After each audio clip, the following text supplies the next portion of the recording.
চলো তাহলে আমরা কি কি পড়বো। আমরা 1 নম্বর আমাদের যেটা আছে এটা হচ্ছে টাইপ অফ ফাংশন। যদিও বইতে শুধু ফাংশন বলে লেখা, কিন্তু অ্যাকচুয়ালি মূলত এখানে টাইপ অফ ফাংশন আছে, টাইপ অফ ফাংশন।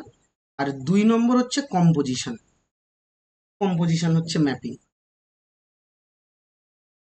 কম্পোজিশন ম্যাপিংটা আমরা করব, আমরা হচ্ছে এটা আলাদা একটা চ্যাপ্টার। এটা আমরা যদিও পরে পড়বো যে কম্পোজিশন অফ আ ম্যাপিং বলতে কি বুঝবো। হ্যাঁ, তো সেই জিনিসগুলো আলাদা এবং ফাংশন জিনিসটা টোটালি আলাদা।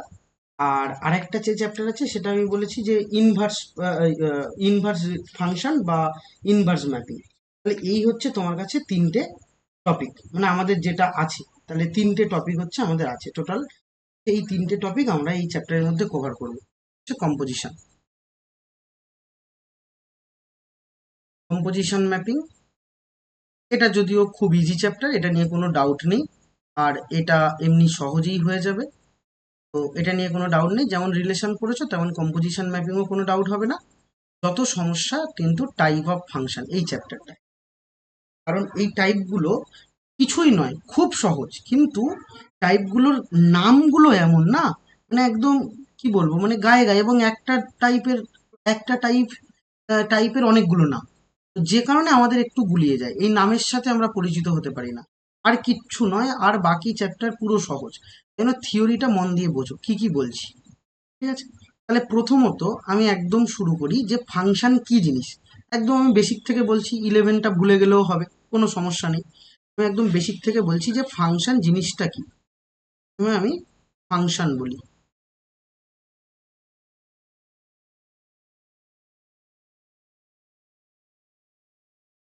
যে ফাংশন জিনিসটা কি, দেখো, আমরা রিলেশন পড়তে পড়তে অনেকটাই ফাংশন নিয়ে কথাবার্তা বলেছি।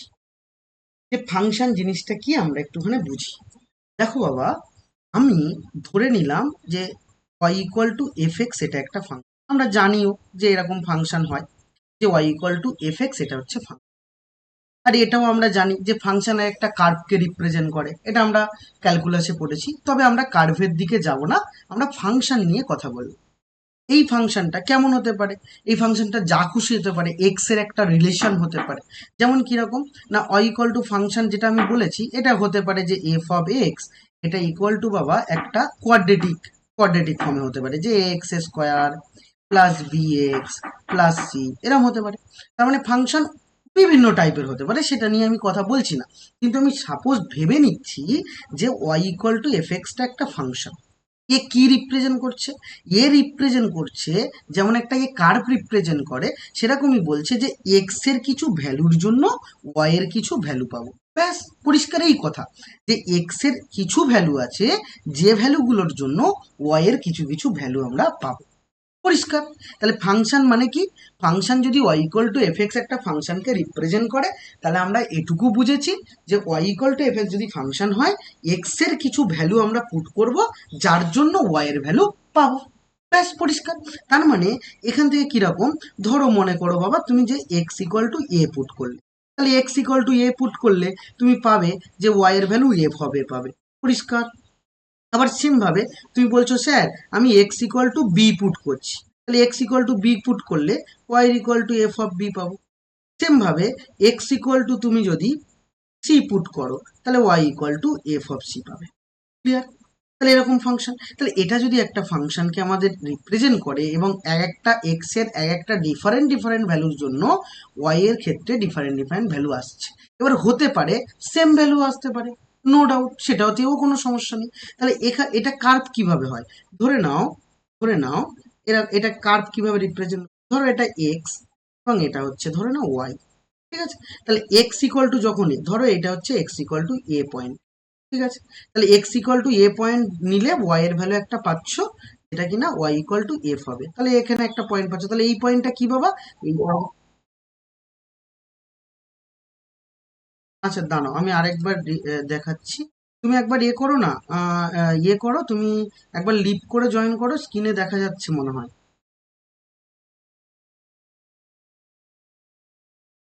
সমন্বয় দেখতে পাচ্ছ?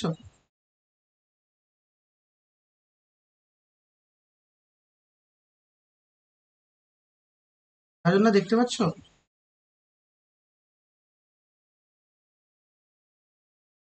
তাহলে হ্যাঁ, একবার লিভ করে জয়েন করো।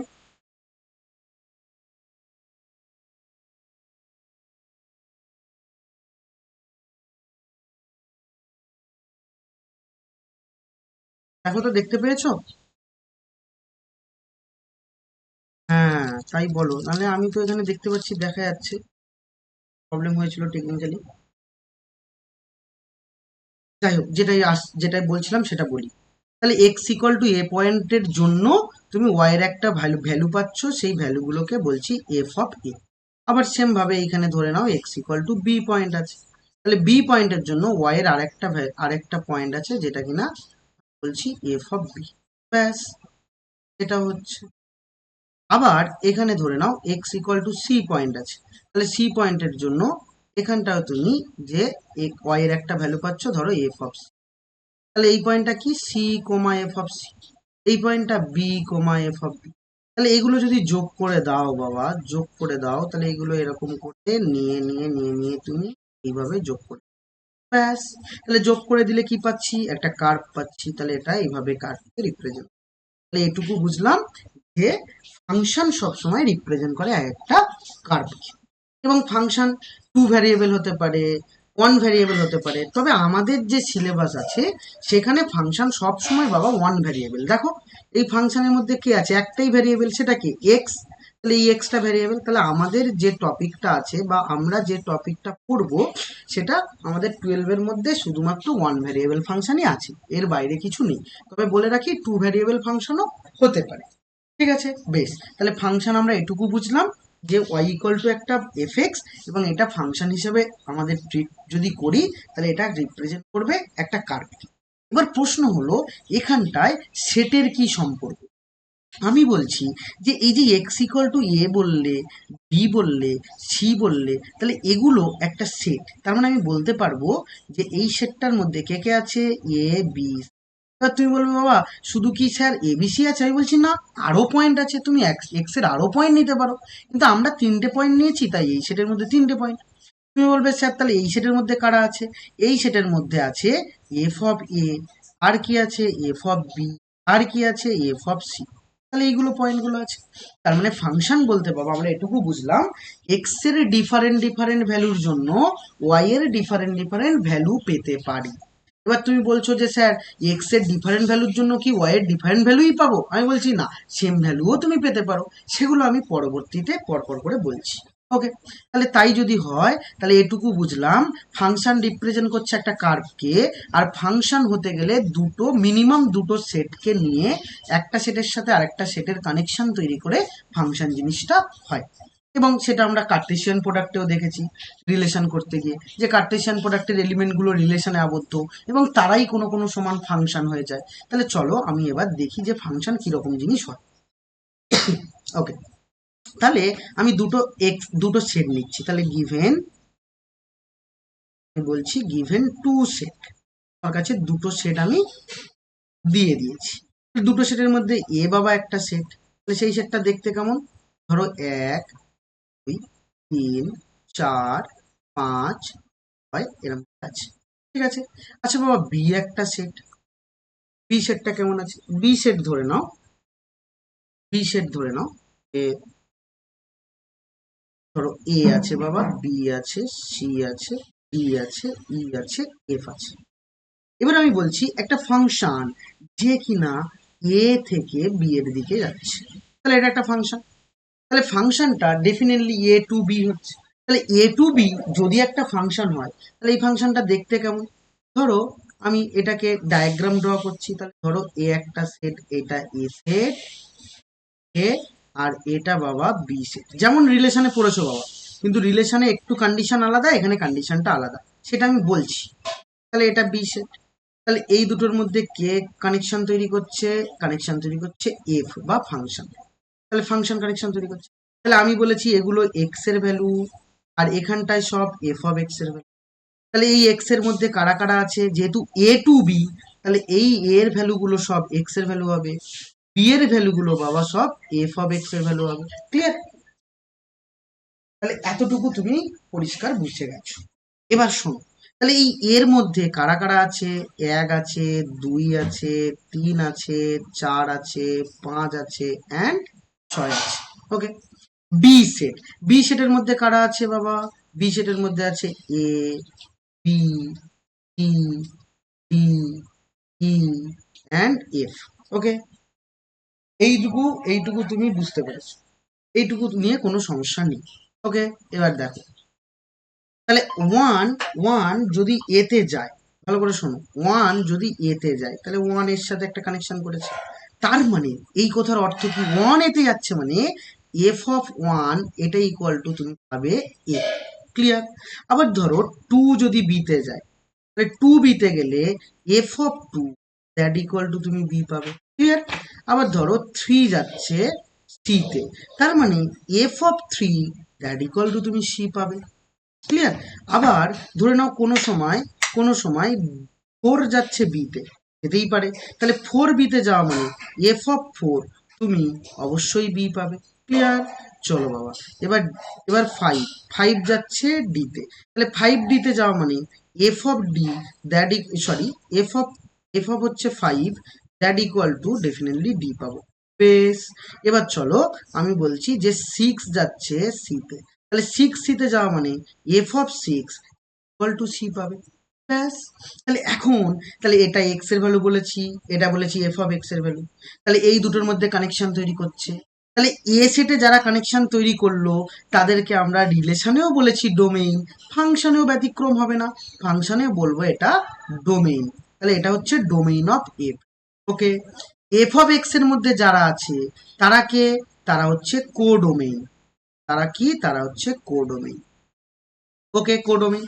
এবার এবং এই কোডোমেইনের মধ্যে যারা সম্পর্কে লিপ্ত হলো, তারা সম্পর্কে লিপ্ত হলো, সম্পর্কে লিপ্ত হয়েছে বাবা কেবলমাত্র এই এ থেকে শুরু করে ডি পর্যন্ত, এরা সম্পর্কে লিপ্ত হয়েছে। তার মানে এটা কি? এটা হচ্ছে রেঞ্জ, এটা রেঞ্জ। ব্যাস, তাহলে রেঞ্জ পেলে, কোডোমেইন পেলে। তাহলে তুমি এখন যদি বলো ডোমেইন অফ ফাংশন মানে ডোমেইন অফ এফ, তাহলে ডোমেইন অফ এফ মানে কি? 1, 2, 3, 4, 5, 6। ব্যাস, এবার যদি বলো বাবা কোডোমেইন কোনটা, কোডোমেইন কোনটা, তার মানে কি? তার মানে এই এটাকেই বলবো ডোমেইন, এটাকেই বলবো ডোমেইন। ওকে, বিটাকে কি বলবো? বিটাকে বলবো কোডোমেইন। ঠিক আছে, এগুলো সব আমাদের জানা। কোডোমেইন, তাহলে কোডোমেইন অফ এফ তাহলে কি আছে না? কোডোমেইন অফ এফ তুমি বলতে পারবে a, b, c, d, e and f, এটা কোডোমেইন। এবার যদি বলে বাবা রেঞ্জ, তাহলে রেঞ্জ অফ এফ কোনটা? যারা রিলেশন তৈরি করেছে বা যারা সম্পর্কে যুক্ত তারাই হচ্ছে রেঞ্জে থাকবে। তাহলে রেঞ্জের মধ্যে কারা থাকবে? রেঞ্জের মধ্যে এ, বি, সি আর ডি, কেবলমাত্র এটা থাকে। তাহলে এখন আমি বলতে পারবো যে এখানে রেঞ্জটা কোডোমেইনের মধ্যে ঢুকে আছে, তাহলে রেঞ্জটা সাবসেট অফ কোডোমেইন হবে। তাহলে রেঞ্জটা সাবসেট অফ কোডোমেইন হবে। ব্যাস, তাহলে তুমি এটা পেয়েছো। তাহলে এই সাবসেটটা কি কোনো সময়, এটা তো প্রপার সাবসেট লিখেছি, তাহলে এই সাবসেটটা কোনো সময় সাবসেট হতে পারে? আমি বলছি হ্যাঁ, এটা সাবসেটও হতে পারে, প্রপার সাবসেটও হতে পারে। তাহলে এই কাণ্ডগুলো আমরা ক্লাস 11-এ পড়েছিলাম, সেগুলো তোমাকে আমি রিপিট করে দেখালাম। ঠিক আছে, তাহলে এই ঘটনাগুলোকে আমরা ফাংশন হিসেবে ট্রিট করছি বা ফাংশন বলছি। এবার প্রশ্ন হলো খুব একটা সিম্পল প্রশ্ন, যে যে ফাংশন কখন হবে, ফাংশন বা যেটাকে বাংলায় বলা হয় অপেক্ষক। তাহলে অপেক্ষক অপেক্ষক হওয়ার শর্ত কি? অপেক্ষক হওয়ার শর্ত কি? খুব ইম্পর্টেন্ট টপিক, এই জায়গাটা ভালো করে বোঝো। যদিও ক্লাস 11-এ আমি বলেছিলাম, আবারও বলছি যে অপেক্ষক হওয়ার শর্ত কি, যে এটার শর্তটা কি, যে এটা অপেক্ষক যে হবে তার শর্ত কি। তার মানে আমি বলতে পারবো যে condition of function, condition of function মানে সবসময় কি ফাংশন হবে? সবসময় কি কোনো মানে y equal to F x function হবে? আমি বলছি না, সবসময় হবে না। ফাংশন হতে গেলে কিছু কন্ডিশন আছে, যেমন রিলেশন হতে গেলে কন্ডিশন থাকে, রিলেশন হতে গেলে আমরা কন্ডিশন পড়েছিলাম, ফাংশন হতে গেলে কন্ডিশন আছে। কিরকম কন্ডিশন? দুটো কন্ডিশন, কি? 1 নম্বর কন্ডিশন বলছি আর 2 নম্বর কন্ডিশন। তাহলে দুটো কন্ডিশন যদি মেনটেন করে তাহলে সে ফাংশন হতে পারে। এবং এই জায়গাটা থেকে আমাদের ক্লাস 12 শুরু। যদিও কন্ডিশন অফ ফাংশন আমরা ক্লাস 11-এই পড়ে ফেলেছি, তবে ক্লাস 12 ঠিক এই জায়গাটা থেকে শুরু, যে ফাংশন কখন হবে, আর ফাংশন যদি হয় তাহলে সেই ফাংশনটা কোন টাইপের ফাংশন, এইখান থেকেই আমাদের ক্লাস 12 শুরু। ঠিক আছে, তো চলো তাহলে আমি এখন বলবো কন্ডিশন অফ ফাংশন, বা ফাংশন হতে গেলে কন্ডিশনটা কি। চলো দেখা যাক। ধরে নাও বাবা, আমি বলছি তোমার কাছে আবারও দুটো সেট আমি র্যান্ডামলি দিয়েছি। এইটা আছে তোমার কাছে এ, এইটা আছে তোমার কাছে বি।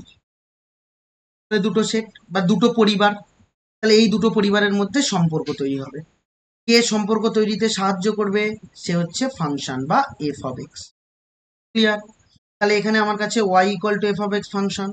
এবার প্রশ্ন হলো যে এটা কি আদৌ ফাংশন নাকি ফাংশন নয়, এটা কি ফাংশন হতে পারে নাকি হবে না?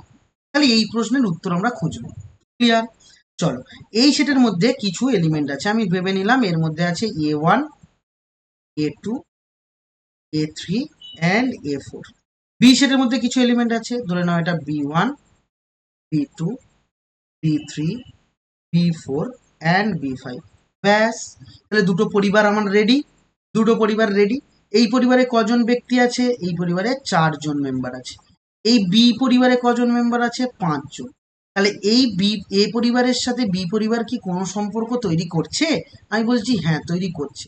তাহলে সম্পর্ক তৈরি করলেও কি এরা, সম্পর্ক তো তৈরি করেছে শিওর, কিন্তু এরা কি তাহলে সম্পর্ক তৈরি করে ফাংশন হতে পারে? আমি বলছি না। সেটা ফাংশন হতে গেলে আমার কিছু শর্ত আছে, সেই শর্ত মানতে হবে। যদি মানে তাহলে ফাংশন হবে, আর যদি না মানে তাহলে ফাংশন হচ্ছে না বা হবে না। তাহলে চলো শর্তগুলো কি বলি। শর্তগুলো বলছে যে ফাংশন সবসময় কি হয়, ফাংশন আমি বলেছি যে এ টু বি হবে। তার মানে ফাংশন হতে গেলে এই যে এ পরিবার, ভালো করে শোনো, এই যে এ পরিবার, এই এ পরিবারের প্রত্যেকটা মেম্বার বি পরিবারের সাথে কানেক্টেড হতে হবে। ক্লিয়ার? তাহলে এ পরিবারের প্রত্যেকটা মেম্বার বি পরিবারের সাথে কানেক্ট হতে হবে। তার মানে আমি এখানটায় 1 নম্বর কন্ডিশন বলবো যে যে every element, every element, every element in a, এতে এভরি এলিমেন্ট, বা ইন এ না লিখে লেখো ডোমেইন। তাহলে ডোমেইনের এভরি এলিমেন্ট, ঠিক আছে, কি লিখলাম? Every element in domain. তার মানে ডোমেইনের মধ্যে, ডোমেইন তো এটা, বা ডোমেইন বা ক্ষেত্র বাংলায় বলে, তাহলে ক্ষেত্রতের প্রত্যেকটা পদের হ্যাজ আস ইমেজ, প্রত্যেকটা এলিমেন্টের মিনিমাম একটা করে ইমেজ থাকবে বা একটা ইমেজ থাকবে, এটা আমি বলছি। ঠিক আছে? তার মানে কি, কারণ আমরা জানি এটা হচ্ছে ইমেজ সেট, এটা হচ্ছে ইমেজ সেট। এটা কি জানি? এটা হচ্ছে প্রি ইমেজ সেট। এটা হচ্ছে ইমেজ সেট, এটা বাবা প্রি ইমেজ সেট। তাহলে এই এ সেটের মধ্যে এর প্রত্যেকটা এলিমেন্ট এখানটায় কানেক্টেড হতে হবে। ক্লিয়ার? তাহলে কি বলেছি? প্রত্যেকটা এলিমেন্টের এখানে কানেকশন আছে। কেউ না, প্রত্যেকে সম্পর্ক করবে। মানে A1 B1 এর সাথে সম্পর্ক করলো, A2 B2 এর সাথে সম্পর্ক করলো। তাহলে তুমি বলবে যে স্যার এটা কি তাহলে ফাংশন হবে? আমি বলছি না, কারণ A3 আর A4 কারোর সাথে সম্পর্ক করেইনি, তাহলে সে ফাংশন কি করে হবে? তাহলে ফাংশন হতে গেলে এরা সবাই সবাই কোনো না কোনোভাবে বি সেটের এলিমেন্টের সাথে সম্পর্কে থাকতে হবে। তাহলে কেউ না একজন যদি বাদ চলে যায় তাহলে সে ফাংশন হবে না। তাহলে 1 নম্বর কন্ডিশন আমরা বুঝলাম। 2 নম্বর কন্ডিশন কি? 2 নম্বর কন্ডিশন ভালো করে শোনো, মন দিয়ে বোঝো। এই যে এই এ সেটটার প্রত্যেকটা এলিমেন্টের, ভালো করে শুনবে, এ সেটের, এ বলতে ডোমেইন, এ বলতে কি ডোমেইন বা প্রিইমেজ, ডোমেইনের প্রত্যেকটা এলিমেন্ট কেবলমাত্র একজনের সাথে সম্পর্কে থাকবে, একজনের অধিক জনের সাথে সম্পর্কে থাকবে না। যেটা রিলেশনে হতো, ফাংশনে সেটা হবে না। তাহলে রিলেশনের মধ্যে ফাংশনের তফাৎটাও তুমি বুঝে গেলে। তাহলে রিলেশনের মধ্যে ফাংশনের তফাৎটাই 2 নম্বর কন্ডিশন। তাহলে তোমাকে এবার প্রশ্ন করলো যে টোটাল আমি বাংলা ভাষায় তোমাকে বললাম যে বাবা রিলেশন আর ফাংশনের মধ্যে ডিফারেন্স কি, তুমি কি বলবে? তুমি বলবে যে স্যার রিলেশন ফাংশনের মধ্যে খুব একটা বেসিক ডিফারেন্স আছে। কি ডিফারেন্স? না রিলেশন ফাংশনের মধ্যে ডিফারেন্স হলো এটাই যে ডোমেইন সেটের একটা এলিমেন্ট কোডোমেইন সেটে একবারই কানেক্ট হবে, এটাকে ফাংশন বলবো। আর রিলেশন হলে একের অধিকবার কানেক্ট হতে পারে। আর ফাংশন হলে ডোমেইন সেটের একটা এলিমেন্ট ওখানটায় একবারই কানেক্ট করবে, একবারই কানেক্ট করবে, দুবার নয়। তার মানে এ ওয়ান বি1-এ গেছে, আমি যদি এ1 এখন বি3-তে দেই তাহলে কি ফাংশন হবে? আমি বলছি না বাবা, এটা ফাংশন নয়। এ1 এতেই বি1-এ যেহেতু গেছে, এ1 আর বি3-তে যেতে পারে না। এবং আমি এটা খুব মজা করে বলি, খুব মজা করে বলি, যে এটা তোমাকে মজা করে বলি যে দেখো বাবা এই এ সেটটার সবাই কিন্তু রিলেশনে আছে, কিন্তু এ সেটে সবাই রিলেশনে থাকলেও এরা খুব লয়াল, মানে এরা কেবলমাত্র একটা রিলেশনই করবে। কিন্তু বি সেটের সবাই রিলেশনে নাও থাকতে পারে, কিন্তু যারা থাকে তারা একের অধিকবার রিলেশন করে। খুব সিম্পল ব্যাপার, একেবারে বাস্তব লাইফের মতো পরিষ্কার বক্তব্য। যে ফাংশন হতে গেলে কি না, 1 নম্বর বক্তব্য যে এই এ পরিবারের যে কজন সদস্য আছে তারা প্রত্যেকে রিলেশনে থাকবে, কিন্তু তারা একটার বেশি রিলেশন করবে না। কিন্তু বি সেটের মধ্যে সবাই রিলেশনে থাকবে না বাবা, কিন্তু যারা থাকবে তারা একটাও রিলেশন করতে পারে, একজনের অধিক জনের সাথেও রিলেশন করতে পারে। কেমন ব্যাপার চলো দেখা যাক, কেমন ব্যাপার চলো দেখি। যেমন আমি বলছি যে এ বি3 এর সাথে সম্পর্ক করেছে। এখন এ2ও বলছে যে না আমিও বি3-কে ভালোবাসি, তাহলে এ4ও কিন্তু বি3-কে ভালোবাসছে, ঠিক আছে? তাহলে এটা কি ফাংশন হবে? আমি বলছি হ্যাঁ, obviously this is a function. কেন দিস ইজ আ ফাংশন? কারণ এখানে 4টে এলিমেন্ট আছে, 4টে এলিমেন্টই সম্পর্কে আছে, কারণ এ1 বি1-এর সাথে সম্পর্কে আছে, এ1 বি1-এর সাথে সম্পর্কে আছে, তাহলে এফ এর মধ্যে অবশ্যই এ1 বি1 আছে, ঠিক আছে? আবার এ2 বি2-এর সাথে সম্পর্কে আছে, তাহলে এ2 অবশ্যই বি2-এর সাথে সম্পর্কে আছে। এ3 বি3-এর সাথে সম্পর্কে আছে, তাহলে এ3 অবশ্যই বি3-এর সাথে সম্পর্কে আছে। ক্লিয়ার? আবার এ4 বি4-এর সাথে সম্পর্কে আছে, এ4 বি4-এর সাথে সম্পর্কে আছে। ব্যাস। তাহলে এখন ফাংশন হতে গেলে এ1 বি1, এ2 বি2, এ3 বি3, এ4 বি3-এর সাথে সম্পর্কে আছে। তুমি বলবে স্যার এটা ফাংশন হচ্ছে কি করে? আমি বলছি এ3 বি3-এর সাথে সম্পর্কে আছে, এ4 বি4-এর সাথে, এরা সবাই এরা সবাই সম্পর্কে লিপ্ত। দেখো এরা সবাই সম্পর্কে লিপ্ত, নো ডাউট। এবং এরা একজনের অধিক জনের সাথে সম্পর্ক করেনি। দেখো এ3ও একজনের সাথে সম্পর্ক করেছে, এ4ও একজনের সাথে সম্পর্ক করেছে। হতে পারে বি3, এ তো লয়াল নয় বাবা, আমি বলেছি একের অধিক করতে পারে, বি3 এ3 এর সাথেও সম্পর্কে আছে, বি3 এ4 এর সাথে সম্পর্ক আছে, সম্পর্কে থাকুক না, তাতে কোনো ফারাক পড়বে না, কিন্তু এরা তো বাবা লয়াল।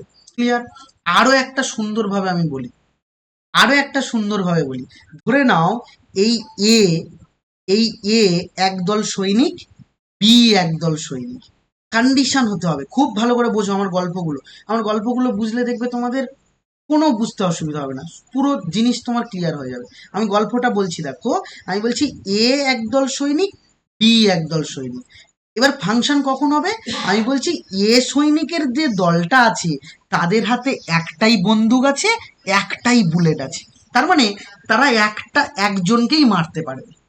ক্লিয়ার? তার মানে এ সেটের মধ্যে যে সৈনিকগুলো আছে বাবা, বা এ সেটটা যে ব্যাটালিয়ন সেট, তার মধ্যে যে সৈনিক, কটা সৈনিক আছে? এ1 একটা সৈনিক, বি1 একটা সৈনিক, এ2 একটা সৈনিক, এ3 একটা সৈনিক, এ4 একটা সৈনিক। এদের প্রত্যেক জনের কাছে একটা করে বন্দুক আছে, একটা করে গুলি আছে, তাহলে ওরা একবারই গুলি চালাতে পারবে। দেখো ওরা একবারই গুলি চালিয়েছে, ওরা গুলি চালিয়ে বি1-কে মেরে দিয়েছে, এ2 গুলি চালিয়ে বি2-কে মেরে দিয়েছে। এখন এ3ও বি3 এর দিকে টার্গেট করে গুলি চালিয়েছে, এ4ও বি3 এর দিকে টার্গেট করে গুলি চালিয়েছে। দেখো বি3 মারা গেছে, মারা যাওয়া সত্ত্বেও এটা ফাংশন হচ্ছে, কারণ এ3ও একটা গুলি চালিয়েছে, এ4ও একটা গুলি চালিয়েছে, ব্যাস ফাংশন রেডি। তাহলে তুমি বলতেই পারবে এটা ফাংশন। তার মানে এ পরিবারের মধ্যে যারা সম্পর্কে থাকবে তারা একটার বেশি সম্পর্ক করবে না, এবং এ যে সৈনিকের দল তাদের কাছে কেবলমাত্র কন্ডিশন হবে একটাই বন্দুক একটাই গুলি, একটাই বন্দুক একটাই বুলেট আছে, ওরা একবারই চালাতে পারবে, দ্বিতীয়বার আর চালাতে পারবে না। This is a function. দেখো ফাংশন হওয়ার কন্ডিশন আমরা বুঝে গেছি যে এটা ফাংশন হবে। ক্লিয়ার? আশা করি একদম বুঝতে পেরেছো, কোনো রকম ডাউট নেই। চলে এসো, আমি এবার টাইপ অফ ফাংশনে যাই, এবং এই জায়গা থেকে ঝামেলা আমাদের শুরু, এই জায়গা থেকে আমরা ঝামেলায় ঢুকবো। তাহলে আমরা এখন বলবো type of function. Type of function, clear? Type of function করছি। এবার শোনো, আমাদের ফাংশনের টোটাল 5খানা টাইপ আছে, ভালো করে শুনবে কি কি বলছি শোনো। আমরা আমরা ফাংশনে টোটাল কথা 5টা টাইপ পাবো, ক্লিয়ার? তাহলে ফাংশনের টোটাল 5 রকম ধরন আছে ফাংশনের, কিন্তু আমরা এসেনদের মতো করে 5টা টাইপ পড়বো না। যদি এসেনদের মতো করে আমরা 5টা টাইপ পড়ি তাহলে আমাদের আর ঝুট ঝামেলার শেষ থাকবে না, অঙ্ক কিন্তু করতে গেলে সমস্যায় পড়বে। তাহলে আমরা কিভাবে পড়বো? আমি একটা নতুন টেকনিকে পড়াবো তোমাদের, এই টেকনিকটাই তোমরা পড়বে। আমি দুটো টাইপ পড়বো, আমি 5টা টাইপ পড়বো না। তাহলে দুটো টাইপ পড়লে কি আমরা দুটো টাইপ ছাড়া আর কিছু শিখবো না? আমি বলছি হ্যাঁ, আমরা দুটো টাইপের মধ্যেই আমরা 5খানা টাইপ নিয়ে চলে আসবো। কিরকম? আমি যেমন করে বলছি তেমনভাবে আগে লেখো, বুঝবে পরে। 1 নম্বর টাইপ বলছি, 1 নম্বর টাইপে লেখো one function, one function and many one function, and many one function. আচ্ছা, এগুলো বাংলায় লিখি কারণ বাংলায় নাম ডিফারেন্ট, বাংলায় পড়তে গিয়ে অসুবিধা হবে।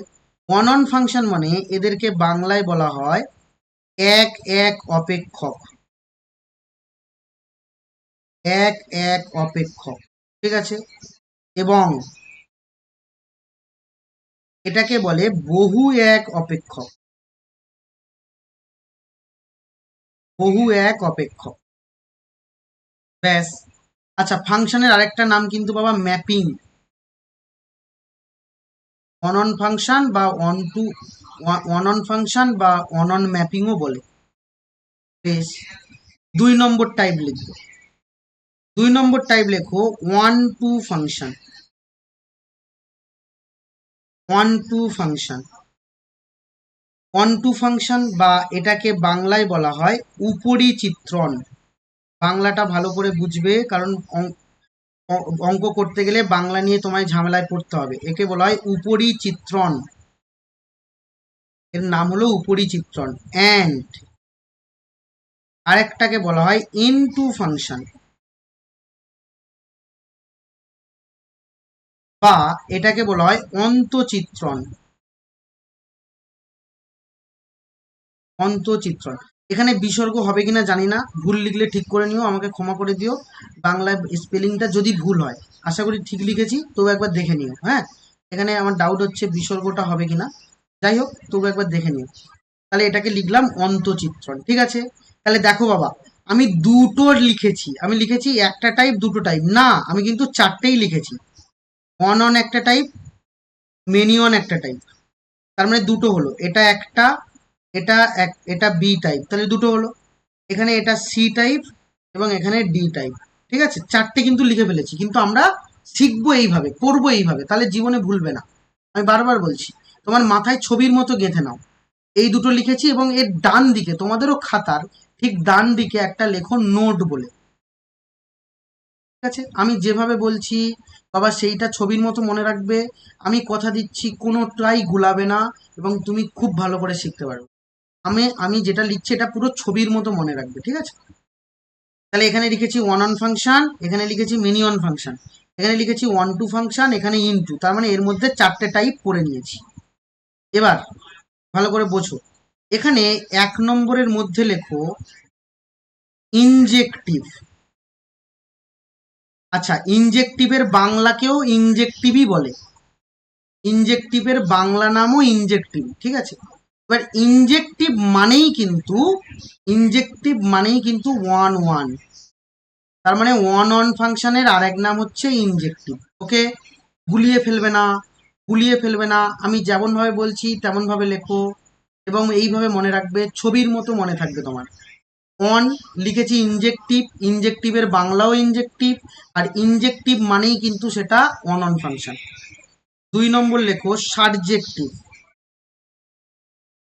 2 নম্বরে লেখো সাবজেক্টিভ। তাহলে সাবজেক্টিভের বাংলাকেও সাবজেক্টিভই বলে, এবং এটা লেখো ওয়ান টু। তাহলে সাবজেক্টিভের আরেক নাম ওয়ান টু, ওয়ান টু এর আরেক নাম সাবজেক্টিভ। ক্লিয়ার? এবার নিচে খুব ইম্পর্টেন্ট কথা লেখো যে বাইজেক্টিভ। বাইজেক্টিভ মানে, বাইজেক্টিভ মানে বাবা, বাইজেক্টিভ মানে ইনজেক্টিভ প্লাস সাবজেক্টিভ, ইনজেক্টিভ প্লাস সাবজেক্টিভ। ব্যাস, এইভাবে যদি তুমি পড়ে ফেলো আর অসুবিধা হবে না। কি বললাম? ইনজেক্টিভ মানে অন ওয়ান, সাবজেক্টিভ মানে ওয়ান টু, ইনজেক্টিভের বাংলা ইনজেক্টিভই হয়, সাবজেক্টিভের বাংলা সাবজেক্টিভই হয়। বাইজেক্টিভ মানে ইনজেক্টিভ প্লাস সাবজেক্টিভ। যেমন আমরা কি শিখেছি, যেমন আমরা ফাংশন রিলেশন পড়ার সময় আমরা পড়েছিলাম, রিলেশন পড়ার সময় আমরা পড়েছিলাম, ভালো করে শোনো বাবা, মন দিয়ে শুনবে।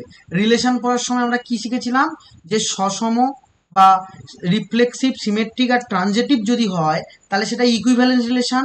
এখানেও সেরকম, বাইজেক্টিভ যদি হয় তাহলে ইনজেক্টিভ আর সাবজেক্টিভ হলে তবেই বাইজেক্টিভ হবে। তাহলে বাইজেক্টিভের বাংলাও বাইজেক্টিভ, বাইজেক্টিভ মানে ইনজেক্টিভ প্লাস সাবজেক্টিভ। ব্যাস, তুমি এই নোটটা করে নিয়েছো, এই নোট ডাউনটাই তোমাকে ছবির মতো মনে রাখবে। ঠিক আছে? তাহলে এই নোট ডাউনটা, এটা বক্স করে দিলাম, এই নোট ডাউনটাও কিন্তু তুমি ছবির মতো মনে রাখবে।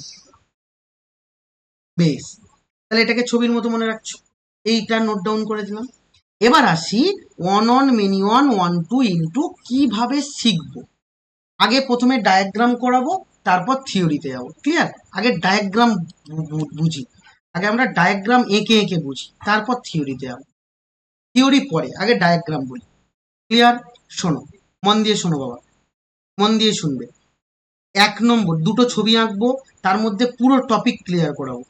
চলো 1 নম্বর ছবি আঁকছি, ডায়াগ্রাম বেস করে আমরা পড়ছি। দেখো, ভালো করে বোঝো। এটা হচ্ছে এ একটা সেট। ক্লিয়ার? এটা হচ্ছে এ সেট, এটা হচ্ছে ধরে নাও বি একটা সেট। ক্লিয়ার? এটা হচ্ছে এ সেট, এটা বি সেট। ওকে, আচ্ছা, এ আর বি সেটের মধ্যে একটা সম্পর্ক আছে বা একটা ফাংশন আছে, সেটা বলছি এফ। ওকে, এ সেটের মধ্যে ধরো এলিমেন্ট আছে A1, A2, A3, A4। ব্যাস, এখানে দেখো বাবা, এর মধ্যে কারা আছে, এর মধ্যে ধরো B1 আছে, B2 আছে, B3 আছে অ্যান্ড B4 আছে। বেশ, এবার ভালো করে বুঝবে, মন দিয়ে বোঝো বাবা। ক্লিয়ার? এদিকে তাকাও, কি বলছি, এ সেটের A1 এর সাথে B1 কানেকশন করছে, A2 এর সাথে B2 সম্পর্ক করেছে, A3 এর সাথে B3 সম্পর্ক করেছে, A4 এর সাথে B4 সম্পর্ক করেছে। ব্যাস, আরেকটা ডায়াগ্রাম আঁকো এ পাশে, আরেকটা ডায়াগ্রাম আঁকো এ পাশে, আরেকটা ডায়াগ্রাম আঁকছি। এটা এ বাবা সেট, এই সেটটার নাম বি সেট। ক্লিয়ার? এবার এসো, এখানে কে আছে, এখানে ধরে নাও A1, এটা A2, এটা A3, এটা A4। আচ্ছা, বি সেটের মধ্যে কারা আছে, ধরো B1, B2, B3 and B4। ওকে, এটা এ সেট। আর সরি, এবার এখান থেকে এর মধ্যে কানেকশন তৈরি করছে, সেটা হচ্ছে ফাংশন। চলো, এখানে আমি বলছি A1 B1 এর সাথে কানেক্ট, A2 B2 এর সাথে কানেক্ট, A3 B2 এর সাথে কানেক্ট, A4 B4 এর সাথে কানেক্ট করছে। ব্যাস, ক্লিয়ার? আর একটা ছবি আঁকছি, চলো, আর একটা ছবি আঁকছি, চলো দেখা যাক। এটা এ সেট, এটা আছে তোমার কাছে বি সেট। ঠিক আছে, এ সেটের মধ্যে আবারও নিলাম A1, এটা B1, এটা সরি A2 নিলাম, এটা A3 নিলাম, এটা A4 নিলাম। বি বি সেটের মধ্যে কারা আছে? B1, B2, B3, B4। ঠিক আছে, ভালো করে দেখো, ভালো করে দেখো। এখানে আমি বলছি বাবা, আচ্ছা আরেকটা নিলাম, এটা হচ্ছে B5 নিচ্ছি। আরেকটা নাও B5। এটা হয়তো দেখা যাচ্ছে না, তোমরা দেখতে পাচ্ছ কিনা জানি না, ঠিক করে নাও।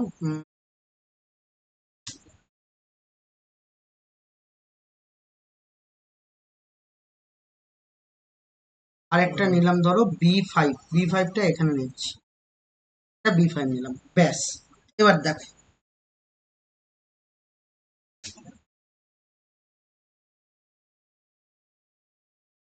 এখানে বলছি A1 B1 এর সাথে কানেকশন করছে, A2 B2 এর সাথে কানেকশন করছে, A3 B3 এর সাথে কানেকশন করছে, A4 B4 এর সাথে কানেকশন করছে।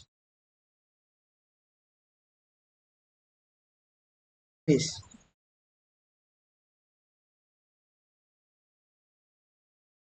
বলো বাবা, এই পর্যন্ত বুঝেছো? ছবিগুলো লিখেছো? ছবিগুলো ড্র করেছো? ওকে, এবার দেখো, ভালো করে মন দিয়ে বুঝবে, ডায়াগ্রাম বুঝলেই অঙ্ক পারবে।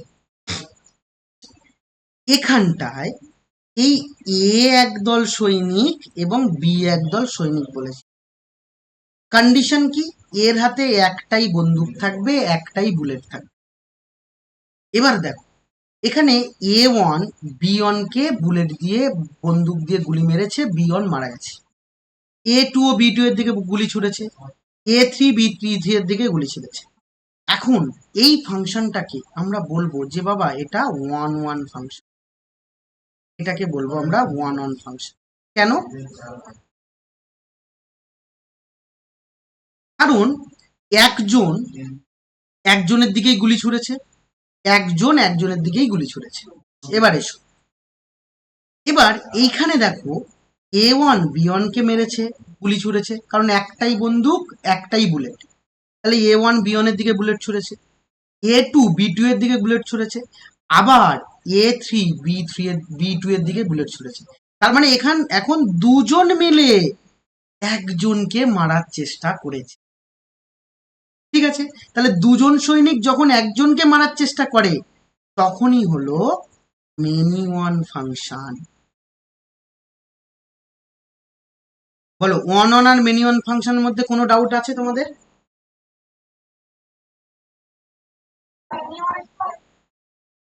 মেনি ওয়ান আবার বলছি, দরকার হলে আর একটা এক্সাম্পল নিয়ে বলছি, ওটা ছাড়ো। ধরে নাও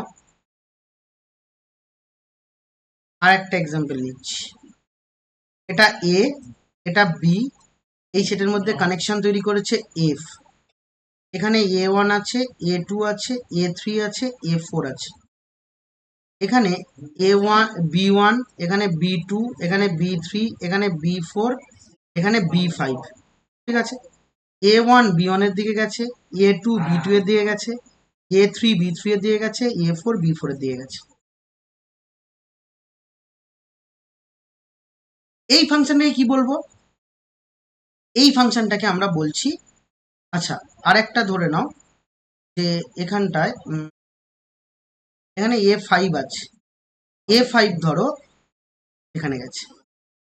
এবার দেখো, ভালো করে বুঝবে, এই ফাংশনটাকে কি বলবো? এই ফাংশনটা আমি বলেছি কি, প্রত্যেকটা আর্মি প্রত্যেক আলাদা আলাদা জনকে মেরে দিয়েছে। এখানটায় এ ব্যাটেলের মধ্যে 5 জন আর্মি আছে, এখানটায় বি ব্যাটেলে 4 জনকে মেরেছে। তার মানে A1 আর A5 দুজনেই B1 কে মেরেছে। তাহলে A1 আর A5 দুজন মিলে B1 এর দিকে গুলি চালিয়েছে। আর যখনই দুজন একজনের দিকে গুলি চালাবে, বা দুজন মিনিমাম দুজন যদি একজনের দিকে গুলি চালায়, তখনই এটা হয়ে যাবে মেনি ওয়ান। এবার তুমি আমাকে বলতে পারো যে স্যার, দুজনই একজনের দিকে গুলি চালালে মেনি ওয়ান হবে, আর হবে না? আমি বলছি হ্যাঁ, ধরে নাও 3জন মিলে একজনের দিকে গুলি চালিয়েছে। ধরো এরকম আরেকটা ছবি আঁকছি, এটা 4 নম্বর। আরেকটা ছবি আঁকছি, ধরে নাও আরেকটা ছবি আঁকছি, ধরো 5 নম্বর একটা ছবি। তাহলে এটা A1, এটা A2, সরি এদিকে A1 নিয়েছি, অসুবিধা নেই, এটা A3, এটা A5। তাহলে এটা এ সেট, এটা বি সেট, এখানে B1, এখানে B2, এখানে B3, এরকম হয়েছে। এখন B1 A2 কে মারার চেষ্টা করেছে, B2 A2 কে মারার চেষ্টা করেছে, B3 ও A2 কে মারার চেষ্টা করেছে। এখন এটা তিনজন মিলে যখনই একজনের দিকে মারছে, তাহলে এটাও মেনি ওয়ান হবে, এটাও মেনি ওয়ান ফাংশন। বলো, কোনো ডাউট আছে? কোনো ডাউট?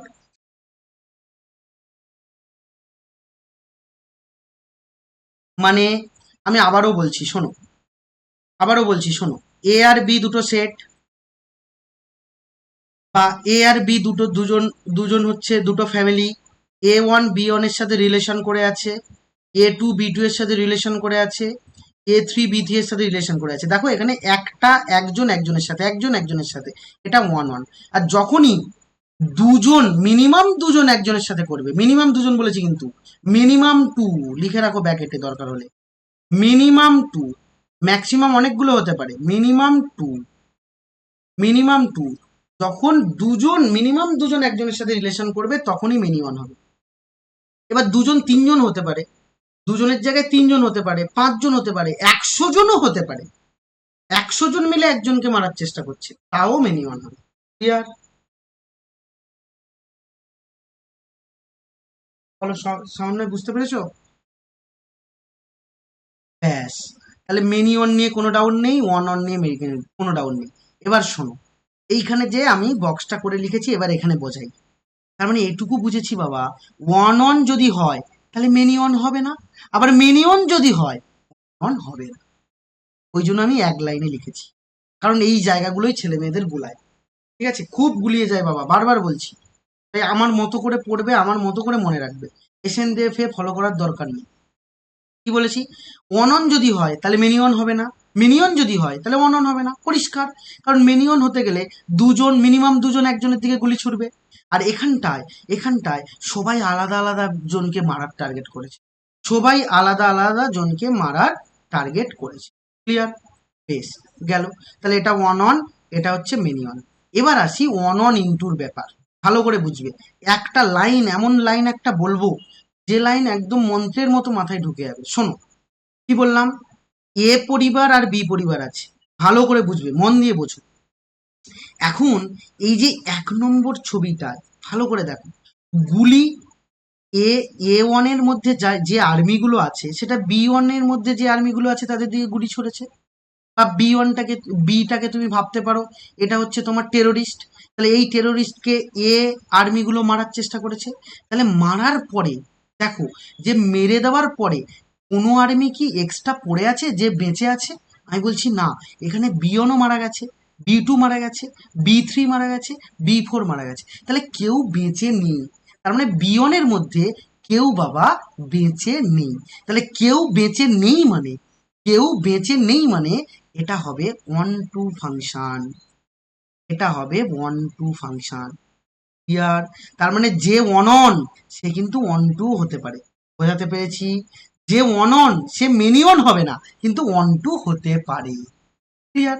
আবার দেখো, এইখানে তাকাও, এইখানে 2 নম্বর ছবির দিকে তাকাও, ভালো করে লক্ষ্য করো। 2 নম্বর ছবিতে বাবা, 2 নম্বর ছবিতে এ এই এ আর্মিগুলো বি টেরোরিস্টকে সবাইকে মারার চেষ্টা করেছে, করার পরে একজন B3 টেরোরিস্ট যে কিনা বেঁচে গেল, যাকে কেউ গুলি ছোঁড়েনি, সে পুরোপুরি বেঁচে গেল। তাহলে যদি বেঁচে গেল, যেহেতু বেঁচে গেছে, তাহলে বাবা এটা আর ওয়ান টু হলো না, এটা কি হলো? এটা হয়ে গেল ইনটু। ক্লিয়ার? বেশ, তার মানে যে মেনি অন সে কিন্তু ইনটু হতে পারে, কিন্তু ওয়ান অন হবে না। যে মেনি অন সে ইনটু হলো। তাহলে এখন আমি আবারও উপরের ছকে যাই, উপরের ছকে তাহলে আমি বলেছি ওয়ান অন যদি হয় তাহলে মেনি অন হবে না, আবার মেনি অন যদি হয় অন অন হবে না। ক্লিয়ার? আর ওয়ান অন যদি হয় সে ওয়ান টু হতে পারে, ইনটু হতে পারে, আবার মেনি অন যদি হয় সেও ওয়ান টু হতে পারে, ইনটু হতে পারে। আবার শোনো, এটা তুমি নিজের মতো করে খাতায় লিখেও রাখতে পারো। যে ওয়ান টু সে কোনো দিন ইনটু হবে না বাবা, আর যে ইনটু সে কোনো দিন ওয়ান টু হবে না। তাহলে এটুকু পরিষ্কার, ওই জন্য আমি এক লাইনে লিখেছি। এবার আমার এক লাইনে লেখার কারণটা বুঝে গেছো নিশ্চয়ই, যে ওয়ান অন হলে মেনি অন হবে না, মেনি অন হলে ওয়ান অন হবে না, আবার ওয়ান টু হলে ইনটু হবে না, ইনটু হলে ওয়ান টু হবে না। ক্লিয়ার? বেশ, এবার এসো, এবার এসো, তাহলে এখন এগুলো পরীক্ষা করি, এগুলো পরীক্ষা করি। দেখো বাবা 3 নম্বর ছবির দিকে তাকাও। তাহলে 3 নম্বর ছবি তোমরা নিজেরাই বলো, এটা অন অন না মেনি অন? কি মনে হচ্ছে? হুম, তাহলে এটা বাবা ওয়ান ওয়ান। কেন? কারণ একজন আর্মি দুজন আর্মি একজন টেরোরিস্টের দিকে বন্দুকে গুলি ছোড়েনি। সবার আছে, একটা কথা মাথায় রাখবে, সবার হাতে একটা গল্প খুব মাথায় রাখবে, সবার হাতে একটাই বন্দুক একটাই গুলি, সবার হাতে একটাই বন্দুক একটাই গুলি, দুবারও চালাতে পারবে না। যদি দুবার চালিয়ে ফেলে তাহলে বাবা ওটার ফাংশনই হবে না। মিনিয়ন অন টু তো দূরের কথা, ফাংশনই হবে না। ক্লিয়ার? তাহলে এখন এস এ এ ব্যাটেলের মধ্যে সবাই আলাদা আলাদা জনকে মেরে দিয়েছে, তাহলে এটা অবশ্যই বলবো আমরা এটা হচ্ছে ওয়ান ওয়ান। তাহলে এবার বলো তোমরা, এটা এটা ইনটু না অন টু?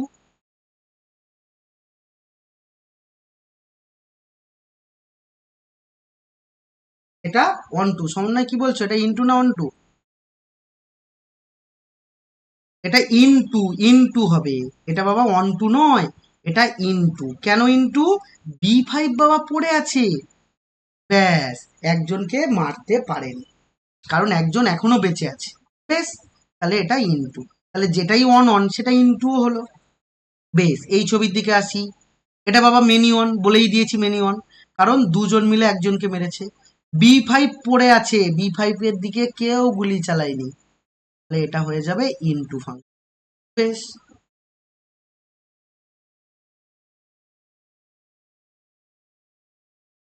এখন এখানে এসো, এটাও মেনি ওয়ান বলে দিয়েছি।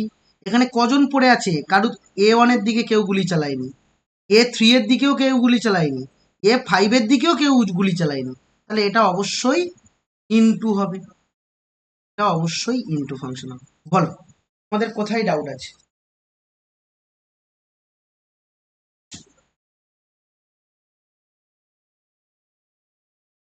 বলো, ডায়াগ্রামে কোথাও ডাউট? সব বুঝতে পেরেছো? বেশ, এবার চলো উপরে যাই, উপরে যাই, শোনো মন দিয়ে শুনবে, এবার চলো মন দিয়ে বলবে। আচ্ছা বাবা, এখন বলো তো, 1 নম্বর ছবিটা বাইজেক্টিভ হচ্ছে? বাইজেক্টিভ হচ্ছে? বেশ, তাহলে 1 নম্বর ছবিটা বাইজেক্টিভ। কেন? কারণ এটা ইনজেক্টিভ, কারণ এটা ইনজেক্টিভ। কারণ আমি বলেছি ওয়ান অন হতে গেলেই ইনজেক্টিভ হবে, কারণ যে নাম অন অনের আরেক নাম ইনজেক্টিভ, অন টু এর আরেক নাম বাই সাবজেক্টিভ, তাহলে সাবজেক্টিভও হচ্ছে, তাহলে এটা সাবজেক্টিভও হচ্ছে। তাহলে ইনজেক্টিভ সাবজেক্টিভ হলে ডেফিনেটলি বাবা বাইজেক্টিভ হবে, ডেফিনেটলি বাইজেক্টিভ হবে। ব্যাস, এবার এখানে আসি। এখানে দেখো, এটা কি বাইজেক্টিভ হবে? আমি বলছি না, এটা বাইজেক্টিভ হবে না, কারণ এটা মেনিয়ন। মেনিয়ন মানে কোনো নাম নেই, মেনিয়নের আলাদা কোনো নাম হয় না, মেনিয়ন মানে মেনিয়নই। ইনটুরও আলাদা কোনো নাম হয় না, ইনটু মানে ইনটুই, তাহলে এটা বাইজেক্টিভ হবে না। বলতে পারবো এটা বাইজেক্টিভ, এটা বাইজেক্টিভ নয়। ওকে, এটা দেখো, এটা ইনজেক্টিভ হচ্ছে, এটা ইনজেক্টিভ, কারণ অন অন হওয়া মানে ইনজেক্টিভ হওয়া। তাহলে ইনটু হচ্ছে, ইনটুর আলাদা কোনো নাম নেই বলেছি, তাহলে ইনটু নাম নেই মানে সাবজেক্টিভ হবে না। কারণ আমরা কি জানি, ইনটু না, ইনটু যদি হয় তাহলে ওয়ান ওয়ান টু হবে না, আর ওয়ান টু না হওয়া মানে সাবজেক্টিভ হবে না, তাহলে বাইজেক্টিভও হবে না, তাহলে এটা বাইজেক্টিভও। এবার এখানে আসি, এখানে দেখো বাবা, এখানটায়ও, এখানটায় তাহলে ইনজেক্টিভ হচ্ছে না, এখানে ইনজেক্টিভ হচ্ছে না, এখানে সাবজেক্টিভও হচ্ছে না, তাহলে বাইজেক্টিভও হবে না, বাইজেক্টিভও হবে। এবার এখানে এসো, এখানেও ইনটু হচ্ছে, তার মানে ইনটু হচ্ছে মানে সাবজেক্টিভ হবে না, এখানে মেনি অন হচ্ছে, তার মানে এখানেও ইনজেক্টিভ হবে না, ইনজেক্টিভ হতে গেলে ওয়ান অন হতে হবে। সাবজেক্টিভ আর ইনজেক্টিভ যদি না হয়, সাবজেক্টিভ ইনজেক্টিভের মধ্যে কোনো একটা যদি না হয়, তাহলে বাইজেক্টিভও হবে না। ব্যাস, আমি আশা করি তোমাদের পুরো চ্যাপ্টারে কোনো ডাউট থাকবে না বা থাকবেই না। এইভাবে পড়লে কোনোদিনও ডাউট থাকে না। এবার খুব ইম্পর্টেন্ট একটা লাইন লেখাবো, খুব ইম্পর্টেন্ট লাইন লেখাবো, শোনো, মন দিয়ে শোনো। দেখো বাবা, যখন, ভালো করে শুনবে বাবা, যখন কেউ বেঁচে থাকছে না, কেউ বেঁচে নেই, তাহলে তখনই অন টু হচ্ছে। আর ওয়ান টু হওয়া মানে, দেখো বাবা এখানে তাহলে কি, এখানে রেঞ্জটা কোনটা, রেঞ্জ হচ্ছে এটা, এটাই রেঞ্জ। আবার এটাই কিন্তু ডোমেইন, যেটাই রেঞ্জ সেটাই ডোমেইন। তাহলে ওয়ান টু হওয়ার মানে হলো, ওয়ান টু যদি হয় তাহলে কোডোমেইন, আর সরি, এটা রেঞ্জ আর এটা কোডোমেইন, আমি ডোমেইন বলে ফেলেছি ভুল করে বাবা, ওটা মিস করেছি। তাহলে এটা কোডোমেইন, যেটাই কোডোমেইন সেটাই রেঞ্জ। তাহলে ওয়ান টু যদি হতে হয়, তাহলে বাবা ওয়ান টু হলে রেঞ্জ ইকুয়াল টু কোডোমেইন হবে, রেঞ্জ ইকুয়াল টু কোডোমেইন হবে। এইটা খুব ইম্পর্টেন্ট লাইন, এটা দিয়ে কিন্তু আমরা অঙ্ক করব, এটা দিয়েই আমরা অঙ্ক করব, ঠিক আছে? তাহলে ওয়ান টু যদি হয় রেঞ্জ এবং কোডোমেইন, এটা স্টার মার্কস দিয়ে রাখলাম কারণ এটা খুব ইম্পর্টেন্ট লাইন। এসো এবার আরেকটা ইম্পর্টেন্ট লাইন লিখি। দেখো বাবা, এখানে ইনটু হচ্ছে, ইনটু হওয়া মানে কারা ডোমেইন কারা রেঞ্জ, তাহলে কোডোমেইন, এই 5 নম্বর ছবিটার ক্ষেত্রে কোডোমেইন কারা, চলো লিখি। তাহলে কোডোমেইন হলো, কোডোমেইন কি বাবা, কোডোমেইনের মধ্যে আছে A1, A2, A3 আর A5। বেশ, রেঞ্জ কে আছে, রেঞ্জ একটা সিঙ্গেলটন সেট, মানে একটাই এলিমেন্ট থাকবে, সেটা A2। তাহলে যেটা কোডোমেইন সেটা কিন্তু বাবা রেঞ্জ হলো না। তাহলে ইনটু কথার অর্থ হলো, ইনটু কথার অর্থ হলো কোড, রেঞ্জটা কোডোমেইনের প্রপার সাবসেট হবে। ব্যাস, এটাও খুব ইম্পর্টেন্ট কথা।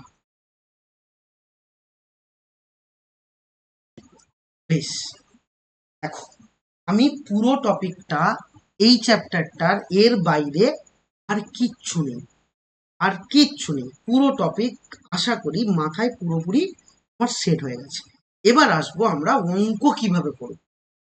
এটা তো আমি তোমাকে ডায়াগ্রাম দিয়ে বুঝিয়েছি, থিওরি দিয়ে বুঝিয়েছি, কিন্তু এবার বলছি আমরা অঙ্ক কিভাবে করব। অঙ্ক করার জন্য আমার থিওরি প্রয়োজন, কারণ সব অঙ্ক তো ডায়াগ্রাম বেস করে হবে না, কারণ সবার জন্য তুমি ডায়াগ্রাম করতে পারবে না। তবে আমরা ম্যাক্সিমাম অঙ্ক ডায়াগ্রাম বেস করেই করব, ম্যাক্সিমাম অঙ্ক আমরা ডায়াগ্রাম দিয়েই করব, কারণ ডায়াগ্রাম দিয়ে করলে বেশি তাড়াতাড়ি অঙ্কগুলো হবে। তবে বাবা আমি বলে রাখি, যেগুলো বড় কোশ্চেন, এগুলো তো আগে বড় প্রশ্ন আসতো পরীক্ষায়, বড় প্রশ্নে কিন্তু সবসময় ডায়াগ্রাম বেস করে, সবসময় না, কোনো সময় ডায়াগ্রাম দিয়ে করলে হতো না। যদি বড় প্রশ্ন ডায়াগ্রাম দিয়ে করো তাহলে সব কেটে জিরো বসিয়ে দিত, কিন্তু আমরা শর্ট প্রশ্ন করব, তুমি ডায়াগ্রাম দিয়ে করো আর যাই দিয়ে করো, আমার অ্যান্সারটাই উদ্দেশ্য। তাহলে এখানটায় আমরা ম্যাক্সিমাম অঙ্ক ডায়াগ্রাম দিয়েই করব, কিন্তু আমার থিওরিটা জানতে হবে। কি থিওরি, চলো এবার থিওরিটা বলি। এবার আমরা থিওরি পড়ব, অঙ্ক কিভাবে করব চলো সেটাই আসি। তার জন্য থিওরি পড়ব, কেবলমাত্র গণনের থিওরি পড়ব, গণনের থিওরি পড়ব, আর ওয়ান টু এর থিওরি পড়ব। এবার তুমি বলবে স্যার, ওয়ান ওয়ান আর ওয়ান টু থিওরি পড়ছি, তাহলে মেনি ওয়ান আর ইনটু থিওরি কেন পড়বো না? আমি বলছি দেখো বাবা, ওয়ান ওয়ান আর ওয়ান টু থিওরিই পড়বো, মেনি ওয়ান আর মেনি ওয়ান আর হচ্ছে ইনটুর থিওরি পড়বো না। তাহলে কি ওগুলো থিওরি হয় না? আমি বলছি হ্যাঁ হয়, কিন্তু ওগুলো পড়বো না একটাই কারণে, কারণ দেখো, কারণ হচ্ছে, দেখো ভালো করে বুঝবে, আমি আবারও যেখানে লিখেছি সেখানে যাই। দেখো বাবা, আমি বলেছি ওয়ান অন যখন হবে, আমি বলেছি ওয়ান অন যখন হবে তখন মেনি অন হবে না বলেছি। তাহলে ওয়ান অন থিওরি যদি পড়ি, ওয়ান অন যদি চেক করে দেখি যে ওয়ান অন হচ্ছে, তাহলে মেনি অন হবে না। আর ওয়ান অন যদি হয়ে যায় তাহলে মেনি অন হবে না, ওয়ান অন যদি না হয় তাহলেই মেনি অন। আবার ওয়ান টু থিওরি পড়বো এই কারণে, কারণ ওয়ান টু চেক করবো, ওয়ান টু যদি হয় তাহলে ইন টু হবে না, আবার ইন টু যদি হয় তাহলে ওয়ান টু হবে না। তাহলে সুতরাং আমি ওয়ান অন আর ওয়ান টুর যদি থিওরি পড়ে নেই, বাকি দুটোর থিওরি আমার পড়ার দরকারই নেই, আর বাকি দুটো থিওরি আমাদের সিলেবাসেও নেই। তবে আমি প্রতি বছর ছেলে মেয়েদের মেনি ওয়ান আর ইনটু থিওরি বলে রাখি, কিন্তু তোমাদের বলবো না, কারণ শর্ট প্রশ্ন, দ্বিতীয়ত আমার ওই দুটো লাগবেও না, বেকার হেজিয়েও লাভ নেই, আমি বেকার ওগুলো নিয়ে কথা বলছি না, মাথাটাকে ঘাঁটাবো না, আমি ওয়ান অন আর ওয়ান টু থিওরিটা বলবো। চলো, one one onto theory কিভাবে পড়ায়। তাহলে প্রথমে ওয়ান অনের দিকে আমরা লক্ষ্য করি। দেখো, এখানে লক্ষ্য করার সময় মাথায় রাখতে হবে তোমার কাছে ফাংশন গিভেন থাকতে হবে, নাহলে তো তুমি কিছু চেক করতে পারবে না, কারণ তুমি ফাংশনটাকেই তো চেক করবে যে ওয়ান অন না ওয়ান টু, তাহলে তোমাকে ফাংশন গিভেন থাকতে হবে। গিভেন আ ফাংশন, এই ফাংশনটা কি, y equal to F of x, ব্যাস। তাহলে ফাংশনটা হলো y equal to F of x, এটা হচ্ছে গিভেন, এটা তোমার কাছে গিভেন দিয়েছে, দিয়ে তোমাকে চেক করতে বলছে যে পাঁচটা টাইপের মধ্যে কোন টাইপ হবে, তোমাকে চেক করতে বলেছে যে পাঁচটা টাইপের মধ্যে কোন টাইপ হবে। তুমি ধরো বুঝছো না যে স্যার আমি কিভাবে বুঝবো, এখানে চেক করবো, বেশ। এবার দেখো, আমরা কি জানি যে এক্স এর ভ্যালুগুলো সব রিপ্রেজেন্ট করে ডোমেইনে, এটুকু আমরা পড়েছি। আবার ওয়াই এর ভ্যালু বা এফ অফ এক্স এর ভ্যালু, ওয়াই যে সেটাই এফ অফ এক্স, তাহলে এটা রিপ্রেজেন্ট করে রেঞ্জ বা কোডোমেইন, তুমি বলতে পারো রেঞ্জ বা কোডোমেইন, কারণ আমরা জানি না রেঞ্জ আর কোডোমেইন সমান হবে কিনা, তাই আমি রেঞ্জ বা কোডোমেইন হিসেবে এখন আপাতত রাখছি, এটা কোডোমেইন। তার মানে এফ ফাংশনটা এ টু বি, এটা রেঞ্জ বা কোডোমেইন, ধরো রেঞ্জ বা কোডোমেইন। এ টু বি যদি হয় তাহলে এটাকে বলবো ডোমেইন, আর বিটাকে বলবো কোডোমেইন।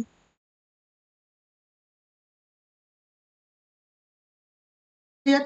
বেশ, এবার এসো, ভালো করে শোনো, মন দিয়ে শুনবে। আচ্ছা বাবা, এক্স যদি ডোমেইন হয়, এখানটায় তাহলে এটা ডোমেইন আর বিটা কোডোমেইন, এই তোমার কাছে গিভেন আছে। আমি তাহলে চেক করব, কিভাবে চেক করব, প্রথমে ধরে নাও, এক নম্বর স্টেপ, দুটো এলিমেন্ট তুমি ধরে নেবে, আমিও ধরে নিচ্ছি, আমরা বলছি let X one comma X two, দুটো এলিমেন্ট বিলং করছে ডোমেইনে, ডোমেইন বা এতে, ঠিক আছে। দুটো এলিমেন্ট নিলাম এক্স ওয়ান এবং এক্স টু, এরা কোথায় আছে, ডোমেইনে আছে বা এতে আছে, এটা আমরা প্রথমে ধরে নেব যে দুটো element x one x two belong করছে ডোমেইনে। আচ্ছা, দুটো এলিমেন্ট যদি ডোমেইনে বিলং করে, এটা আমরা ধরে নেব কিন্তু বাবা, হ্যাঁ বারবার বলছি, এখানে লেট হিসেবে লিখেছি। ধরে নেওয়ার পরে দুই নম্বর স্টেপে আমরা কি করবো, একটা রিলেশন তৈরি করবো বা একটা সম্পর্ক তৈরি করবো। কি সম্পর্ক, F of X one equal to F of X two. কিভাবে পাবো, এই এক্স ওয়ান ভ্যালু নিয়ে, তোমার কাছে তো ফাংশন গিভেন, এখানে পুট পুট করে দিলে এফ অফ এক্স ওয়ান পাবো, এক্স টুটা এখানে পুট করলে এফ অফ এক্স টু পাবো, এবং এই রিলেশন তৈরি করবো, F of X one equal to F of X two তৈরি করলাম। করে নিয়ে তিন নম্বর এখানে কি করব, সলভ করব, সলভ ইট, তার মানে এটাকে সলভ করব, যেভাবে সলভ করতে হয়, হোল স্কোয়ার থাকলে হোল স্কোয়ার করবো, কাটাকুটি করব, এদিক ওদিক নিয়ে যাব, আমরা এটাকে মূল কথা সলভ করব। কিভাবে করতে হয়, নাহলে আমরা অঙ্কের মধ্যেই বুঝবো, এখন ছেড়ে দাও, তাহলে সলভ করব। সলভ করে যদি তুমি x one equal to x two পাও, ভালো করে শোনো, সলভ করার পরে যদি x one equal to x two পাও, তাহলে তুমি বলতে পারবে, দেন তুমি বলতে পারবে f is one one function.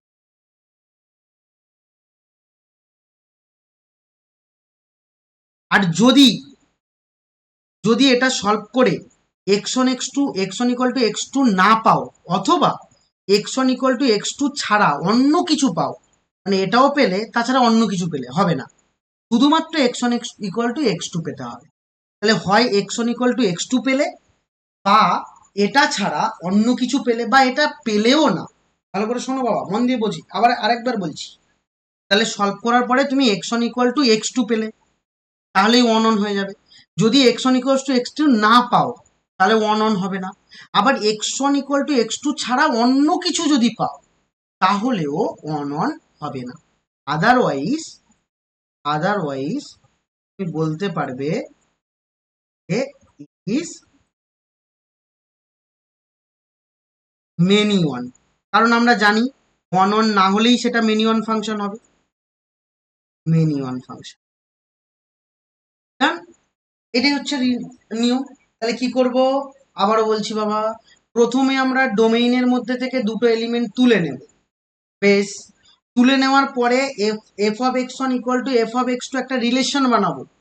Relation বানিয়ে সেটাকে সলভ করব। সলভ করার পরে যদি x one equal to x two পাও, এবার তুমি আমাকে বলবে যে স্যার এর লজিকটা কি, লজিকটাও তোমাকে বুঝিয়ে রাখি। চলো উপরের দিকে যাও, এই দেখো এই ছবিতে যাও, এটা তো ওয়ান অন হয়েছিল। এটা ওয়ান অন কেন কেন ওইভাবে করছি দেখো, এই ডোমেইন থেকে ধরো এফ অফ এ টু আর এই এই দুটোকে নিলাম, নিয়ে যদি সলভ করে a one equal to a two পেলাম, a one equal to a two পেলাম, ঠিক আছে, সলভ করে a one equal to a two পেলাম, তাহলে a one equal to a two পাওয়া মানেই তুমি বলতে পারবে যে, কারণ এ ওয়ান, কারণ দুটোকে, কারণ আমি এখানটায় b one equal to b two ধরেছি, তাহলে b one equal to b two ধরা মানে a one equal to a two, কারণ ওরা তো আলাদা দিকে যাবেই না। তাহলে দুটো যদি আলাদা হয়ে যায় তাহলে কিন্তু আর হলো না ওয়ান অন। যদি এই ঘটনাটা তুমি বুঝতে একটু তোমার অসুবিধা হয়, আমি অঙ্ক করার সময় এক্সাম্পল দিয়ে দিয়ে বলবো। হুম, তো এখন অতটা মাথায় নিও না, মাথায় তুমি জটিলতা সৃষ্টি করো না, বুঝতে না পারলে থিওরিটা বুঝে রাখো, অঙ্কের সময় জিনিসটা ক্লিয়ার হয়ে যাবে। ওকে, এবার অন টু চেক করবো। চলো অন টু চেক করার নিয়ম কানুন বলি। এখানেও তোমার কাছে গিভেন থাকতে হবে। তাহলে গিভেন ধরে নাও জি অফ এক্স একটা function, Y equal to G of X একটা ফাংশন। ক্লিয়ার? তাহলে Y equal to G of X function তুমি ধরে নিয়েছো। এই জি ফাংশনটা কেমন দেখতে? জি ফাংশনটা ধরে নাও বলছি যে এ টু, আবারও এটাকে তুমি বলতে পারবে ডোমেইন, আর এই বিটাকে বলতে পারবে কোডোমেইন। এবার যখন অন টু চেক করব তখন একটা এলিমেন্ট ধরবো ওয়াই, যেটা কোথায় আছে, কোডোমেইন। এক নম্বর স্টেপ, তাহলে ধরে নাও let y equal to y belongs to codomain. একটা এলিমেন্ট ধরবো, এখানে কিন্তু দুটো নয়। বেশ, তাহলে একটা এলিমেন্ট ধরলাম ওয়াই, সেটা কোথায় আছে, কোডোমেইন থেকে নেব, মানে বি থেকে, মানে বি থেকে। দুই নম্বর স্টেপ, একটা ইকুয়েশন ফর্ম করবো, কমা ইকুয়েশন। কি ইকুয়েশন? সেই ইকুয়েশনটা হলো Y equal to F of X. F of X তো সরি, এখানে জি অফ এক্স ধরেছি, তাহলে Y equal to G of X. কারণ জি অফ এক্স তো তোমার দেওয়াই থাকবে বইতে বা প্রশ্নের মধ্যে, তাহলে জি অফ এক্স এর সাথে ওয়াইটাকে সমান করব। সমান করে 3 নম্বরে এটাকে আবার সলভ করব, এটাকে সলভ করব। ক্লিয়ার? তাহলে এটাকে সলভ করার পরে তুমি ধরো এক্স এর একটা ভ্যালু পেলে, সলভ করে কার ভ্যালু বার করবো, এক্স এর ভ্যালু, কিছু একটা পেলে। ডেফিনেটলি এটা ভ্যালু হবে না, একটা কিছু সম্পর্ক পাবে, বা এক্স ইকুয়াল টু কিছু একটা পেলে। এবার কিছু একটা পেয়েছো, সাপোজ আমি ধরে নিলাম যে তুমি এখানে এম পেয়েছো। এবার চেক করব যে এই এমটা কি ডোমেইনে আছে, এই এমটা কি ডোমেইনে আছে, এটা চেক করব। এবার কিভাবে চেক করব, কিভাবে চেক করতে হয় সেগুলো বাবা আমি অঙ্কের মধ্যে বলবো, ওইটা নিয়ে ডাউট রেখো না। তাহলে আমি বলবো যে, আমি বললাম কি এম একটা নিলাম এবং সেই এমটা ডোমেইনে আছে কিনা চেক করব। চেক করে ধরো আমি বুঝে নিলাম if M belongs to domain, ধরো বুঝে গেলাম এম ডোমেইনে আছে, আর এম ডোমেইনে যদি থাকে তাহলে বলতে পারবো যে g is onto function, onto function. আবার যদি দেখো এই এমটা does not belongs to domain, ডোমেইনে দেখছো যে ডোমেইনে দেখতে পাচ্ছ না এম কে, তাহলেই তুমি বলতে পারবে দেন জি ই অন টু, না হলেই তুমি বলবে ইনটু ফাংশন। এবার কিভাবে চেক করতে হয়, কিভাবে করতে হয় সেগুলো অঙ্কের মধ্যে বুঝবো। That is into. তার মানে তার মানে এখানে আরেকটা কথা লিখে রাখো, আরেকটা কথা লিখে রাখো যে এই অন টু মানে, অন টু কথার অর্থ হলো every every image, every image, প্রত্যেকটা ইমেজের হ্যাজ আ প্রি ইমেজ, প্রত্যেকটা ইমেজের একটা প্রি ইমেজ থাকতে হবে। তাই জন্যই আমরা দেখবো যে ওয়াই নিলাম, ওয়াই এর কোনো প্রি ইমেজ পাচ্ছি না। Y does not belongs to domain মানে কি, ওয়াই এর কোনো প্রি ইমেজ পাচ্ছি না। তাহলে ওয়াই এর প্রি ইমেজ পাচ্ছি না মানেই সেটা ইনটু ফাংশন। আর ওয়াই এর প্রি ইমেজ যদি পাই তাহলেই অন টু ফাংশন। তাহলে অবশ্যই every image has a pre image. তুমি দেখো, তুমি হয়তো এই লাইনটা বুঝতে পারলে না, আমি একটু বুঝিয়ে বলি। দেখো এই উপরের দিকে যদি দেখাই, এটা দেখো, এখানে দেখো B5 এমন একটা এলিমেন্ট যেটা কোথাকার এলিমেন্ট, বি এর এলিমেন্ট বা কোডোমেইনের এলিমেন্ট, বা কোডোমেইনের এলিমেন্ট। এই কোডোমেইনের মধ্যে এমন একটা এলিমেন্ট আছে B5 যার কোনো প্রি ইমেজ নেই। এটা তো প্রি ইমেজ, এই সেটটাকে তো প্রি ইমেজ বলবো। এর প্রি ইমেজ নেই। আর এর প্রি ইমেজ না হওয়া, এর প্রি ইমেজ যেহেতু নেই, তাহলেই তো তুমি বলবে যে 1 2 নয়, ইনটু। তার মানে আমরা ওই জন্য লিখেছি যে 1 2 হলে প্রি ইমেজ থাকতে হবে, আর প্রি ইমেজ না থাকলেই 1 2 হবে না। আর প্রি ইমেজ না থাকা মানে প্রি ইমেজ থাকলে বিলং করবে, এম বিলং করবে, কারণ এক্সটাই তো ইমেজ, তাহলে এক্স বিলং করবে বা এম বিলং করবে। আর যদি এম ডাজ নট বিলং করে তাহলে প্রি ইমেজ নেই, আর প্রি ইমেজ না হওয়া মানে সেটা ইনটু ফাংশন। বলো তো কোন জায়গাটা তুমি বুঝতে পারলে না এই এই পর্যন্ত?